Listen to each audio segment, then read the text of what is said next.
কামনা এবং এই বাংলাদেশকে নতুন করে স্বাধীনতা অর্জন করেছিল যে সমস্ত যুবক ভাইরা যারা এখনো হাসপাতালে বিভিন্ন জায়গায় অঙ্গুত্ব বহন করে অবস্থান করছেন, তাদের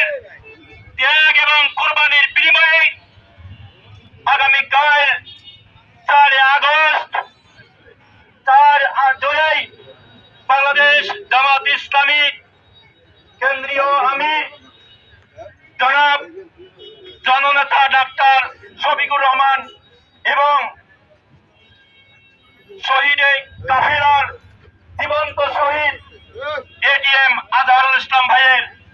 আগমন উপলক্ষে রংপুর জেলা হাই স্কুল মাঠে এক বিশাল জনসভার আয়োজন করা হয়েছে। সেই জনসভাকে স্বাগত জানিয়ে আজকের এই সংক্ষিপ্ত পথসভায়